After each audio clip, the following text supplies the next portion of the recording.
Tommy stepped down as leader of the NDP in 1971, he was recognized with the gift of an independent foundation that would support social democratic research and innovative progressive projects. The Douglas Coldwell Foundation was so named because Tommy wanted its creation to also honor the enormous contribution of the long-standing federal leader of the CCF, M.J. Coldwell. We want pharmacare, we want home care, we want dentistry, we want health care. Health care as you understand what health care is. And don't tell me that new things are being invented and Tommy Douglas didn't understand how expensive it was all going to be. That simply is not true. The Canada Health Act is a federal piece of legislation passed in the House of Commons. This is not the Saskatchewan Health Act. This is the Canada Health Act. And we cannot allow that to be changed.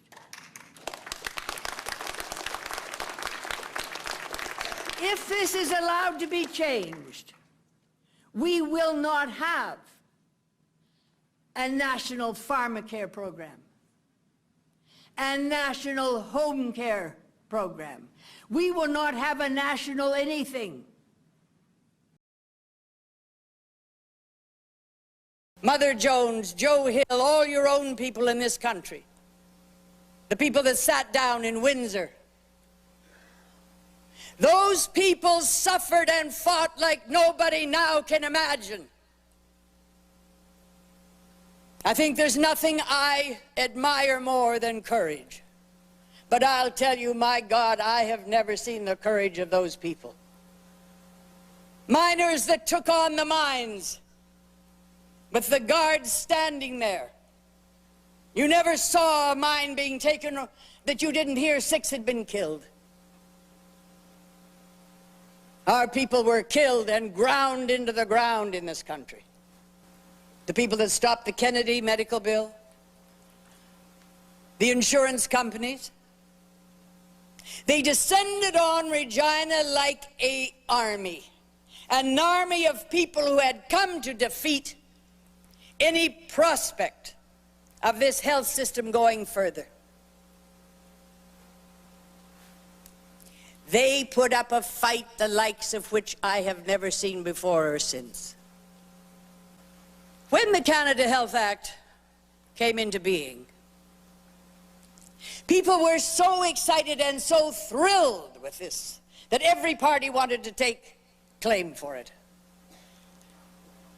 But what they never did, because when you moved the health system from Saskatchewan to Ottawa, you did not have the philosophical underpinnings to keep an eye on it and to change it as medicine changed.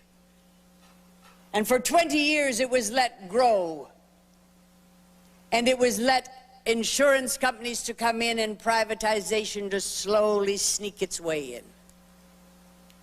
And there was no one there in the government to protect it.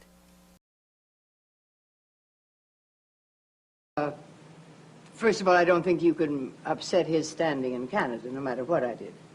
And secondly, it never entered my mind that he would be anything but supportive of anything that I was going to do. He may not have agreed with everything, but it never entered my mind to not continue doing what I believed in. And on the war in Vietnam, which I think was the most immoral act of this century, probably. If she had kept quiet, I would have thought that, we really hadn't got the message across to her. I think the word politics is so often misused. I don't believe that 300 members in the House of Commons are the only people who are involved in politics.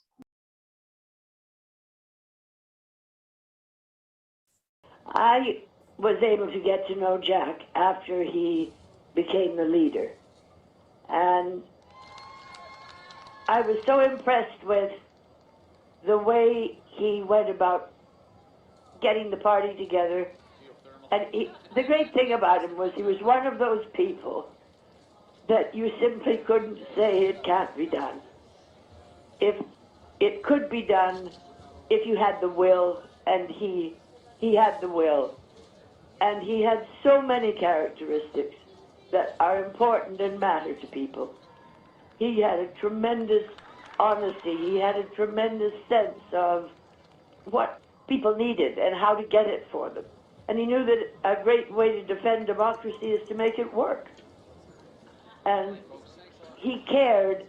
The thing I loved also watching him was he was no different when he was in a crowded room than he was with you, all by yourself. And so he's a very brave man.